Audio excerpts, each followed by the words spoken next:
Did you know that spending just 20 minutes in nature can lower your stress hormone levels significantly? Yet, in our busy lives, we often overlook the healing power of the outdoors. This series is about changing that. It's not just about walking in nature, it's about truly experiencing it in ways you might never have considered. In the chapters to come, we'll dive into unique and enriching ways to connect with nature through mindfulness techniques that engage all your senses. From the calming practice of forest bathing to the invigorating activity of mindful color seeking, each chapter will open your eyes and your senses to the natural world in surprising ways. We'll explore how the simple act of listening to the wind can deepen your connection to the environment, and how touching different textures can enhance your well-being. Plus, we'll uncover how your mindful steps can contribute not only to your health but also to the health of our planet. Prepare to turn every nature walk into a journey of discovery and transformation. Let's step outside, breathe in the fresh air, and begin our adventure into mindfulness. Ready to see nature like never before? Let's go! Chapter 1: Forest Bathing, Embracing Nature's Symphony. Have you ever felt the need to just unplug and recharge? Forest bathing, or shinden-yoku, a term that originated in Japan in the 1980s, could be your answer. This practice isn't about the physical benefits of hiking or jogging, it's about simply being in nature, absorbing its sights, sounds, and smells to enhance your mental and emotional health. When you walk into a forest, try this: let your phone stay silent in your pocket. Look around. The canopy of green above you is not just beautiful, it's a vital part of our ecosystem, producing oxygen and filtering pollutants. Trees, in fact, can reduce stress hormones in humans. A study found that participants who engaged in forest bathing had a 16% decrease in the stress hormone cortisol. Now, tune into the symphony around you. The rustle of the leaves, the chirping of birds, the distant call of a wild animal, these aren't just background noises, they are part of a natural orchestra. Listen closely. The sound of a woodpecker might be more than just a tap, it's a vital part of the forest's communication system. Engage all your senses. Touch the bark of a tree, it's rough, isn't it? Each species of tree has its own texture. Smell the air after a rain, it has a name: petrichor, the earthy scent produced when rain falls on dry soil. Why not taste the freshness of the air? Take a deep breath in through your nose, hold it, and let it out slowly through your mouth. Feel cleansed? Forest bathing is simple, yet its effects are profound. As Dr. Cheng Li, a leading expert on forest medicine, puts it in his book, "Nature does not hurry, yet everything is accomplished." Embrace this pace. Here, in the forest, there's no rush. Every step is a step towards relaxation and rejuvenation. Chapter 2: Nature's Palette, Mindful Color Seeking. Ever noticed how a blue sky can make you feel calmer, or how the green of grass can make you feel rested? Colors have a significant impact on our mood and cognition, a fact well explored in color psychology. Why not apply this to your nature walks? Start your walk with a simple goal: find 5 different shades of green. It might sound easy, but you'll soon realize the variety nature offers, from the pale green of new leaves to the deep, dark green of aged pine needles. Each shade not only delights the eye but also tells a story of sunlight and shadow, age and health. Challenge yourself further. Can you find the colors of the rainbow? Red may pop up in the berries along the path, orange might show itself in the setting sun. Yellow flowers might dot your trail, green is all around, and don't forget to look up for that blue sky. If you're lucky, after a rain, you might even spot a violet in the form of a rainbow. This exercise does more than beautify your hike, it helps you connect deeply with your surroundings. By actively seeking out colors, you're not just walking, you're exploring, engaging, and even playing. This playful aspect of mindfulness can make the experience deeply gratifying. Interestingly, research shows that being exposed to varied colors in natural settings can boost creativity and problem-solving skills. According to a study, walkers who observed diverse colors during nature walks reported a 50% boost in creativity levels. So, next time you're out in nature, make it more than just a walk. Make it a hunt for colors, a feast for the eyes, and a boost for the brain. Remember, every color you spot is nature's way of painting its own masterpiece just for you. Chapter 3: Whispers of the Wind, Listening with Intent. Imagine you're walking through a meadow. The wind is your soundtrack. How do you listen to it? Mindful listening involves more than just hearing, it's about tuning in actively. Begin by closing your eyes. Let the sounds come to you. Notice the whisper of the wind through the grass, the rustling leaves, and maybe the distant call of a bird. Each sound tells a piece of the story of the landscape around you. Did you know that the wind can change its tone based on what it's passing through? Scientists say that listening to these subtle changes can actually improve your auditory attention. Try to identify the different pitches and tones.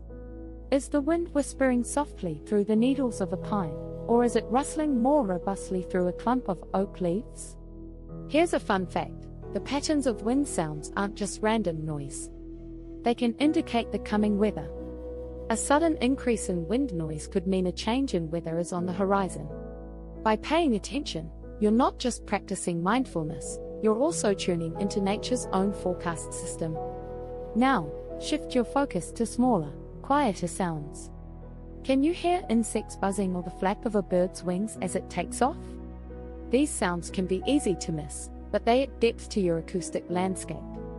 Listening this way can help you feel more connected to your environment. It's like you're part of the scene, not just a visitor. Listening with intent on your walks can also be calming for the mind. According to a study, participants who practiced mindful listening during nature walks reported a 30% reduction in their stress levels. So next time you're out, listen, really listen. The wind might have more to tell you than you think. Chapter 4: Walking Meditations, Steps to Serenity. Walking meditation is a form of meditation in action. Instead of sitting, you'll be moving slowly, focusing on each step and breath as you go. Start by finding a quiet path. Stand still for a moment, and take a few deep breaths to center yourself. Now begin walking, slightly slower than your normal pace. With each step, focus on the sensation of your foot touching the ground. Is the soil soft or hard? Is the grass wet or dry? Be fully present in these sensations. This practice helps ground you in the here and now, which is a core principle of mindfulness. Coordinate your breathing with your steps. Try inhaling for 3 steps and exhaling for 3 steps. This rhythmic pattern can help stabilize your mind and keep it from wandering. It's a simple method that harnesses the power of your breath to maintain focus, often used in stress reduction techniques.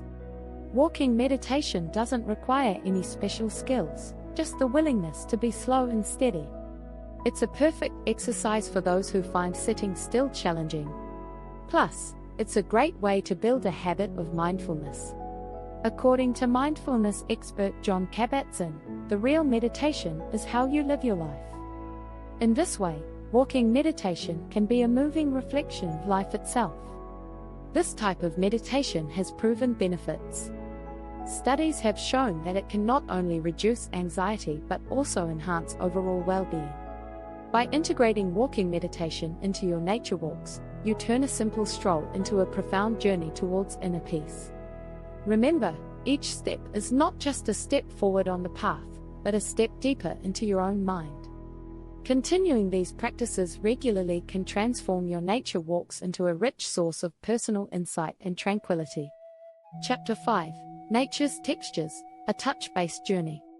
When was the last time you really felt nature? Not just being in it, but truly feeling it through touch. Start your next nature walk with a new goal: to touch and feel as many different textures as you can. Begin with the basics: the bark of a tree. Did you know each tree species has uniquely textured bark? Run your fingers over it. Is it smooth, rough, peeling? Next, find a patch of moss. Moss is not just soft, it's often spongier than most people expect. Press down gently, it can feel almost like a natural cushion. This tactile exploration can enhance your awareness and connection to the environment. It's a direct, physical interaction that engages your mind in the present moment. Here's a fun activity: gather a few leaves from different trees, make sure it's allowed in your area. Compare their textures. Some might be waxy, others fuzzy. This isn't just for fun. Scientists use these features to identify and classify plants. By doing this, you're learning the language of botany on your walk. Don't forget the ground beneath your feet. Feel the difference between soil, sand, and pebbles. Each has a distinct texture that can tell you about the local geography. According to research, this kind of sensory engagement can help deepen your environmental understanding and appreciation. Touch is a powerful sense that can change your experience in nature. It can also be therapeutic. Studies show that engaging with natural textures can reduce stress and increase feelings of happiness and well-being. So, make sure to reach out and touch nature. It's a simple act with powerful effects. Chapter 6: Eco-Awareness, Mindfulness for Conservation. Mindfulness in nature doesn't just benefit us, it can also benefit the environment. When you're mindful, you're more aware of your impact on your surroundings. Start by practicing the leave no trace principles on your walks. This means packing out everything you bring in, staying on trails, and not picking plants or disturbing wildlife. But let's take it further. As you walk, notice any litter. Make it a habit to bring a small bag and gloves to pick up trash along your path. This act of cleaning not only protects the environment but also deepens your connection to the land. It's a practical way to give back to the nature that soothes and rejuvenates you. Here's a thought to ponder from environmentalist Rachel Carson: those who contemplate the beauty of the earth find reserves of strength that will endure as long as life lasts. By being mindful of how we interact with nature, we can help ensure that it remains beautiful and vibrant for future generations. Moreover, use this opportunity to observe the wildlife from a respectful distance. Watching animals in their natural habitat can be a profound experience. Research has shown that such observations can increase our empathy for animals and motivate us to engage more actively in conservation efforts. By incorporating these practices into your nature walks, you not only enjoy the benefits of mindfulness but also become an active participant in preserving the beauty and health of our environment. This chapter isn't just about walking through nature, it's about walking with nature in a way that respects and preserves its splendor. Each step you take, each texture you feel, and each piece of litter you remove, adds up to a significant impact on both personal and environmental levels. Keep walking, keep feeling, and keep preserving.